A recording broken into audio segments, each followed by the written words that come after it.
498 किंवा आत्ताचं नवीन सेक्शन 85 या केसमध्ये केस झाल्यावर घाबरून जाऊन चालवण्यात अर्थ नाही.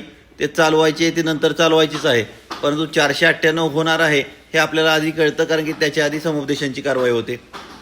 मग त्यावेळेस ती केस योग्य रीतीनं लढवणे, त्यावेळेस ती योग्य रीतीनं ते म्हणणं देणे, त्यावेळेस ती होऊ नये म्हणून वेगवेगळे प्रयत्न करणे, पोलीस स्टेशन्सला वेगवेगळ्या ठिकाणी पत्र देणे, त्याचसोबत तक्रार झाल्यावर आपले पुरावे त्या केसमध्ये घ्यावे यासाठी प्रयत्न करणे, अशा अनेक बाबतीत तुम्हाला कार्य करावं लागतं.